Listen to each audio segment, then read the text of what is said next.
আসসালামু আলাইকুম বন্ধুরা, তোমরা কেমন আছো? আশা করি তোমরা খুব ভালো আছো। হাসিনা জীবনধারা চ্যানেলে তোমাদের সকলকে স্বাগত জানাই।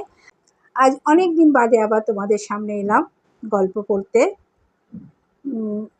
অসুস্থ থাকার জন্য আসতে পারিনি বন্ধুরা। আশা করি তোমরা সবাই খুব ভালো আছো। আজকে তোমাদের সামনে একটা সত্যি ঘটনা অবলম্বনে গল্প পড়ে শোনাবো। গল্পের নাম ফরিদার সত্যি গল্প। লিখেছেন শ্যামল চক্রবর্তী। এই লেখায় তোমাদের কাছে আমরা যে কথা বলতে চাই, কোনো অসুখী মানুষের জীবনের শেষ কথা হতে পারে না। যা কোনো কালে সারবার নয়, তেমন অসুখকে জয় করে সম্মানের আর সফলতার অনেক উঁচুতে পৌঁছেছেন অনেক মানুষ। চোখের সামনেই তো চিরকালের সেরা বিজ্ঞানী স্টিফেন হকিংয়ের ছবি রয়েছে। নাইজেরিয়ার এক মেয়ের নাম ফরিদা। পুরো নাম ফরিদা নানা এফওয়া বেদোয়ে। কম্পিউটার সফটওয়্যারের জগতে সেরা আবিষ্কর্তাদের তালিকায় যোগ হয়ে গিয়েছে ফরিদার নাম। তোমাদের কাছে এই ফরিদার কথাই আমরা আজ বলবো। পশ্চিম আফ্রিকার দেশ নাইজেরিয়া। এই দেশের সবচেয়ে বড় শহরের নাম লাগোস। আফ্রিকা মহাদেশের এই শহরেই সবচেয়ে বেশি মানুষ থাকে। ব্যবসা বাণিজ্যের সদাব্যস্ত শহর। 1979 সালের 6 এপ্রিল লাগোস শহরে ফরিদার জন্ম হয়। বাড়িতে খুশির বন্যা। বছর ঘুরতে না ঘুরতেই বাবা মা দেখলেন ঘরে ঘরে ছোটরা যেভাবে বড় হয়, ফরিদার বেলায় কেমন যেন আলাদা লাগছে। ডাক্তারবাবুর কাছে তাকে নিয়ে গেলেন বাবা মা। ডাক্তারবাবু সব দেখে শুনে বললেন, ফরিদার সেরিব্রাল পলসি হয়েছে, অর্থাৎ মস্তিষ্কে পক্ষাঘাত। বাবা মা শুরুতে মন খারাপ করেছিল ভীষণ, কিন্তু ভেঙে পড়েননি। ঠিক করলেন মেয়েকে নিয়ে ওরা এগিয়ে যাবেনি। আজকাল 2-3 বছর বয়স থেকেই ছেলে মেয়েরা স্কুলে যেতে শুরু করে। ফরিদার মা বাবা সে চেষ্টা করলেন না। এই অসুখে যা হয়, শরীর ও হাত পা ঠিক মতো চলে না, শরীরের পেশিগুলো ঠিকভাবে যোগাযোগ রাখতে পারে না। শরীরটা একটু অন্যরকম বলে অনেক কিছু ওদের অন্যরকমভাবে শিখতে হয়। ফরিদার বেলায় বাবা মা সেই দায়িত্ব কাঁধে নিলেন। 12 বছর পর্যন্ত মেয়েকে বাড়িতে রেখে পড়ালেন। রাষ্ট্রসংঘ নানা দেশে যেসব উন্নয়নের কাজ করে, সে কাজে জড়িত ছিলেন ফরিদার বাবা। বাড়িতে বসে 12 বছর পার করার সময় বাবা মায়ের চাকরির কারণে ফরিদাকে আরও 4টি দেশে থাকতে হয়েছিল। ওয়েস্ট ইন্ডিজের দ্বীপদেশ ডোমিনিকা, দ্বিতীয় দ্বীপদেশ গ্রেনাডা ও তারপর ব্রিটেন। 9 বছর বয়সে বাবা মায়ের সঙ্গে ফরিদা ঘানায় চলে এলো। নাইজেরিয়ার মানুষ তাকে নাইজেরিয়ার মেয়ে বলে গর্ব করে। ঘানার মানুষ বলেন, ফরিদা ঘানার মেয়ে, এমনটাই তো হবার কথা। গুণী মেয়েকে নিয়ে গর্ব করার অধিকার কেউই কি ছেড়ে দিতে রাজি হয়? 12 বছর বয়সের পর ফরিদা স্কুলে যাওয়া আসা করছে। ক্লাসে সকলের নজর কেড়েছে। বাবা দেখলেন মেয়ের কম্পিউটার শেখার খুব ইচ্ছে। স্কুলে সে কম্পিউটারের প্রথম পাঠ খুব সহজেই আয়ত্ত করেছে। তখন ফরিদাকে হাই স্কুল থেকে সরিয়ে এনে একটি কম্পিউটার সেন্টারে 1 বছরের কোর্সে ভর্তি করিয়ে দেওয়া হলো। ক্লাসে গিয়ে ফরিদা দেখল সকলেই তার চেয়ে বড়। ফরিদা বছর 3 সরকারি স্কুলে পড়েছিল। যখন সে কম্পিউটার কোর্স পড়তে শুরু করেছে, তখন তার বয়স মাত্র বছর 15। ফরিদা পরে বলেছেন, ক্লাসের অনেকেই আমার দিকে তাকিয়ে ভাবছিল, এই ছোট্ট মেয়েটা করবে কি? আমিও মনে মনে ঠিক করেছিলাম, যা আমি ভালোবাসি তা আমাকে করতেই হবে। ভালোবেসে সব কাজ শিখেছি। ভাবতে পারছো কি, 16 বছর বয়সে কম্পিউটারের কিছু কাজ শিখে একটা এমন মেয়ে চাকরি খুঁজছে। ঘানার এক পরিচিত সফটওয়্যার কোম্পানির জব। সফট।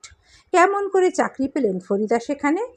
ফরিদা বলছেন, আমি সোজা টেকনিক্যাল বিভাগের বড় কর্তার কাছে চলে যাই। গিয়ে বলি, আমার একটা চাকরি চাই। আগে আমি কোথাও চাকরি করিনি, তবে আমি সব করতে পারবো। প্লিজ আমাকে একবার একটা সুযোগ দিয়ে দেখুন। বড় কর্তা আগে কখনো এমন ঘটনার মুখোমুখি হননি। ফরিদার কথায় তিনি আমাকে আর কোনো কিছু জিজ্ঞেস করেননি। সোজা বললেন, okay fine, come and join. 3 বছর সফট কোম্পানিতে কাজ করলেন ফরিদা। কোম্পানিকে তিনি হতাশ করেননি। তারপর নিজের দিকে তাকিয়ে ভাবলেন, এই কোম্পানিতে তার আর নতুন কিছু শেখার নেই। নতুন কাজ শিখতে গেলে কোম্পানি বদল করতে হবে। তখন তিনি র্যানকার্ড সলিউশনস নামে নতুন একটা কোম্পানিতে চলে গেলেন। তখন ফরিদার বয়স মাত্র 19 বছর। কোম্পানির সঙ্গে ফরিদার একটা বোঝাপড়া হলো। হাই স্কুলের পড়াশোনা ছেড়ে দিয়ে ফরিদা কম্পিউটার নিয়ে 1 বছর পড়েছিলেন। নতুন কোম্পানিকে একটা শর্ত দিলেন ফরিদা। চাকরির প্রথম 3 বছর তাকে একটা স্কুলে পড়তে যাবার অনুমতি দিতে হবে। কোম্পানি আপত্তি করেনি। ফরিদার প্রথম ডিপ্লোমাটি ছিল ইনফরমেশন ডিপ্লোমা, যা তিনি 1 বছর পড়ে পেয়েছিলেন। এবার তিনি টেকনোলজিতে ডিপ্লোমা নিলেন।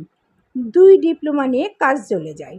কিন্তু ফরিদা তো শুধুমাত্র চাকুরের জীবন নিয়ে বাঁচতে চাইছেন না, তিনি আরও শিখতে চাইছেন, নিজে কিছু গড়তে চাইছেন। নিজেই বলেছেন, 2খানা ডিপ্লোমা ছিল, ডিগ্রি ছিল না। ডিগ্রি না থাকলে ঘানায় কিছু করে ওঠা বেশ শক্ত। র্যানকার্ড কোম্পানি থেকে 1 বছরের ছুটি নিয়ে ফরিদা ব্রিটেনে যান। হার্টফোর্ডশায়ার বিশ্ববিদ্যালয় থেকে কম্পিউটার সায়েন্সে ডিগ্রি লাভ করে ফিরে এলেন কোম্পানিতে। কিন্তু প্রতিদিনকার কাজ করে তার মন ভরছিল না। 9 বছর র্যানকার্ড কোম্পানিতে কাজ করে 2010 সালে ফরিদা জি লাইফ ফাইন্যান্সিয়াল সার্ভিসেস নামে নূতন এক কোম্পানিতে যোগ দিলেন। স্বল্প সঞ্চয়ের একটা কোম্পানি। যাদের টাকা কড়ি কম, রোজগার কম, তারা সেখানে মাসে মাসে টাকা জমিয়ে খানিকটা সুদের আশায় দিন গোনেন। এসব কোম্পানি ভালো হলে ভালো, খারাপ হলে মানুষ আর টাকা পয়সা ফিরে পায় না, সর্বশান্ত হয়ে যায়। ফরিদা কোম্পানিতে এসে দেখলেন, যেভাবে সাধারণ মানুষদের কাছ থেকে টাকা নেওয়া হয় সে নিয়মটা ভালো নয়। যদি কেউ কখনো টাকা আত্মসাৎ করতে চায়, মানুষের আইন আদালতে যাবার উপযুক্ত প্রমাণপত্র তেমন নেই।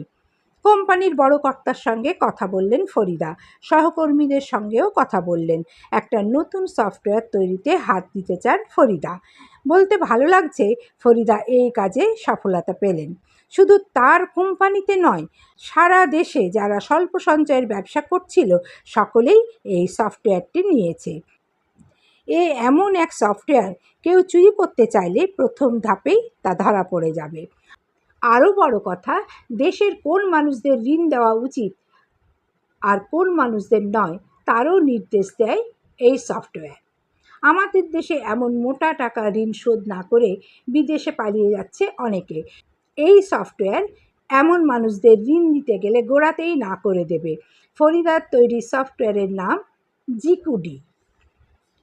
2খানা ডিপ্লোমা, একটা ডিগ্রি ও পরে জনপ্রশাসন এবং ব্যবস্থাপনার উপর আরও একটা ডিপ্লোমা নিয়েছেন ফরিদা।